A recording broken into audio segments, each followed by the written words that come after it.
జావాలో 3 types of variables ఉన్నాయి. First one is local, second instance, next third one is static variable. So local అనగానే మనకి ఏదైతే method లోపల మనం డిక్లేర్ చేసామనుకోండి ఒక వేరియబుల్ని, దాన్ని మనం లోకల్ వేరియబుల్స్ అంటాం. అండ్ ఇన్స్టెన్స్ వేరియబుల్స్కి వచ్చేసరికి ఇన్సైడ్ ద క్లాస్, మెథడ్ లోపల డిక్లేర్ చేయము కానీ క్లాస్ లోపల డిక్లేర్ చేస్తాం, అంటే out side the method and inside the class, దాన్ని మనం ఇన్స్టెన్స్ వేరియబుల్స్ అంటాం.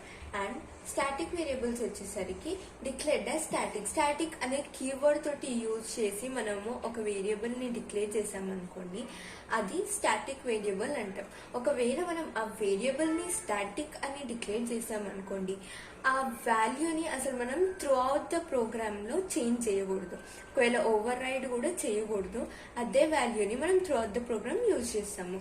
And it can not be a local. So అది లోకల్ ఉండదు. అంటే ఇన్సైడ్ అ మెథడ్ లోపల ఒకవేళ మనం వేరియబుల్ని డిక్లేర్ చేసామనుకోండి, అది ఎప్పుడు మనం స్టాటిక్ అని డిక్లేర్ చేయకూడదు. సో ఒక ఎగ్జాంపుల్ తీసుకుంటే ఈజీగా అర్థమవుతుంది. ఇక్కడ మనం క్లాస్లో ఒక వేరియబుల్ని డిక్లేర్ చేసాం, ఒక స్టాటిక్ వేరియబుల్ని డిక్లేర్ చేసాం. ఇక్కడ మనం స్టాటిక్ అనే కీవర్డ్ని యూజ్ చేసాం for a static declaration of a variable. And ఒక మెథడ్ లోపల ఇంకొక డిక్లరేషన్ అనేది ఇచ్చినాం. సో ఇప్పుడు ఏ డిక్లరేషన్ మనము ఏ వేరియబుల్స్ని ఎలా డిక్లేర్ చేసామో, ఏం డిక్లరేషన్స్ అంటామో మనం చూద్దాం. సో ఫస్ట్ ఇది వచ్చేసరికి let us consider this a is equals to 10. ఇది ఎలా ఉంది? మెథడ్ లోపల లేదు, అవుట్ సైడ్ ద మెథడ్ ఉంది అండ్ ఇన్సైడ్ ద క్లాస్ ఉంది. అంటే ఏం టైప్ వస్తుంది? It comes under instance. Next static int m is equals to 10. So static keyword use చేసినాం కాబట్టి it comes under the static variable. And now when it comes to the inside the method variable, so method లోపల ఉంది కాబట్టి మనం simply we are naming it as a local variable. So this is a really easy concept. ఒకవేళ global variable ఉందనుకోండి, like this is the local one.